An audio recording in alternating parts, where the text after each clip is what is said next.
What's going on, everybody? I know it's been a minute since I posted, but it's not been my fault, I promise. But as you can see from the title, I'm sure it says something about an LS swap on the old 97. So let me give y'all a little rundown of what happened. So as you know, I bought the truck. Guy told me it had been sitting for about a year. So I changed the oil pump, or not the oil pump, but the fuel pump and the gas tank. Thing was running beautifully, not skipping a beat, not doing nothing. It was running like it's supposed to. So I drove it last Sunday about 3 miles, and I come back. As soon as I got in the driveway, oil pressure dropped. And I'm like, okay, maybe it's just the sending unit's bad or something like that. Maybe it's not actually, pressure is not actually zero. Rode down the window, and sure enough, motor was knocking. And granted, it was only running for probably not even 5 minutes after the oil pressure dropped. I mean, it was probably like 2 minutes from pulling in the driveway to getting up to where I usually park and turning it off. That's all it ran when the oil pressure was that low. So I dropped the pan, changed the oil pump, and sure enough, the pump that was originally on it was completely full of like gummed up oil. I got it back here. And here's the one I took off, and this screen right here, it was completely full of just like old oil that had gummed up. So I put the new pump in, new oil, all that good stuff, and sure enough, it was still knocking. So I was like, you know what? Let me drop the pan again, and I checked the rod bearings, and those are pretty scarred up. So I changed them, thinking maybe I could get 100,000 miles out of it before it started doing it. Worse than what it already was, and it didn't help. So this motor's probably coming out, and we're probably going to do an LS swap on it. I've been doing some research on it, and from what I can tell, it costs about the same amount of money to get a new motor as it does the LS swap something. So we're probably just going to LS swap it. Because I've been doing some research online, and I've been seeing 5.3s with the 4L60 or 4L80, whatever it is, for about $2,600, and most of them are pretty low mileage, like 120,000.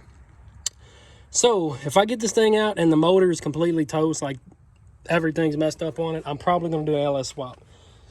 If the motor's just got bad rear main seals in it, I'm not rear main, but the crank bearings are just bad and it needs a new crank, then I'll just do that. But if it's going to cost me like $2,000 to fix this motor, I'm going to just LS swap it. Let me know what you guys think. Should we LS swap it, or should we just build this 057 and get it running like it's supposed to? I'm leaning more towards the LS swap myself, because like I said, I've been doing a lot of Googling late night, looking, trying to figure out what I want to do, and that's what I think I'm gonna do. I think I want to LS swap it, but let me know what you guys think. So another thing, the 2018 Silverado, it has been in the dealership since I got the thing. Drove it to work Monday, the first day of having it, and transmission was slipping. It was shuddering real bad, and I don't know, I guess it's like a common issue that they have with them things. So I've been driving this freaking piece of junk, 2022 Ford Escape. The guy called me last week, and he said they recommended a transmission flush. So they flushed the transmission, put new fluid in it, because supposedly the fluid that come from the factory, it like pulled in moisture, and it would cause it to do that. So they pulled all the old fluid out, put new in it, reprogrammed the transmission. He said one of the technicians drove it, and he didn't like the way it felt, but he was going to drive it 2 more times just to make sure that it wasn't doing what it was supposed to. And he said he drove it the next 2 times, and it was still acting a fool. So they contacted my warranty people, and they told me they're just waiting to hear back from them, but it's definitely going to get fixed. That's what they told me, because it's under warranty. So now it's just playing a waiting game, waiting on them to get it fixed, because I already got stuff in the house waiting to go on the truck, but I can't do nothing with it because I don't have the truck. It's just irritating, man. Both my trucks are down. And look at this thing. It definitely needs a bath in here. Look at that. Ooh. The radiator was completely covered in dirt dauber nest. Look at that. I think I'm going to get a new radiator anyways. But yeah, let me know what you guys think. Should we LS swap this thing? Should we build this 5.7? What do you think we should do, man? Because like I said, I'm kind of leaning towards the LS swap. Because like I said, you can buy an LS motor and transmission for literally 2,500 bucks. And I know they have like the standalone wiring harness, so it's like a plug and play type deal, so it's nothing crazy. And they sell like the motor mounts. I think they're like Dirty Dingo, what they're called, the motor mounts. I'm not 100% sure. I haven't never done an LS swap. So any of you guys that have, drop some comments and let me know. Is it hard? Is it easy? Is it worth it?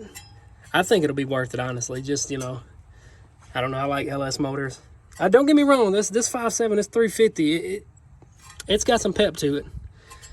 But yeah, I don't know. Look at all the room, man. Why don't all vehicles have this much room? Like, look at that. You can work here. Unlike all these other cars. Let me look under the hood of this 22. Just get kind of a comparison.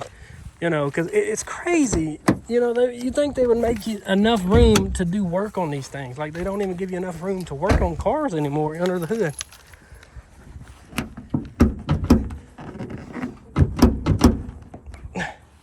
Oh, I got to pull it twice because it's a Ford. Yeah, pull 2 times. Have you ever seen a hood latch like that? You got to pull it once for it to release. Then pull it again to release the latch. Like, what? Just let me pull the daggone thing so I can get it. Come on, come on. I'm telling you what, this... Where the heck is it? Oh, okay, so it just releases. And look at all this mess. How are you supposed to work on this? Like, there's no room to work. They should have stuck with the basics, man. Like, big motors, big engine bays. But yeah, like I was saying, let me know what you guys think. Should we LS or should we just build the 5.7? And like I said, the 2018, it should be back home this week, hopefully. And we'll be getting some more content out on it because I'm ready to get that thing built up like I want to. Don't get me wrong, this thing, even with the knock, you could barely hear it idling, but once you get on it, you could hear it. And I don't know, I don't like listening to something. It's irritating. But yeah, I think that's going to do it for this video. I just wanted to give you guys like a what's going on video because just been having some headaches. But hopefully, some hiccups, not some headaches. Jeez, can I talk? But hopefully we get the 2018 back this week. Then I can go pick up my engine hoist so we can get this motor out and get a better look at it. Because I think I'm going to pull the motor and the trans out together. Because I'm going to take all this out right here. That way it's all open. That way I'm not dinging anything up. I'm going to get it all pressure washed too because it's filthy. But yeah, all you LS guys that's done these swaps on these OBS trucks, let me know in the comments how hard it is and is it worth it? And what kind of issues did you run into doing it? Because I'm really, really tempted to do it on this thing, man. I really am. But yeah, that's going to do it for this video. If you guys enjoyed, hit that like button. Definitely leave some comments and let me know what you guys think. Should we go ahead and snatch this 5.7 out and throw a 5.3 in or a 6.0? I'm leaning more towards the 5.3 because I know a lot of people are saying they're easier to do. I'm not 100% sure, like I said, because I've never done one, a swap. But yeah, let me know what you guys think in the comments. That's going to do it for this one. Peace.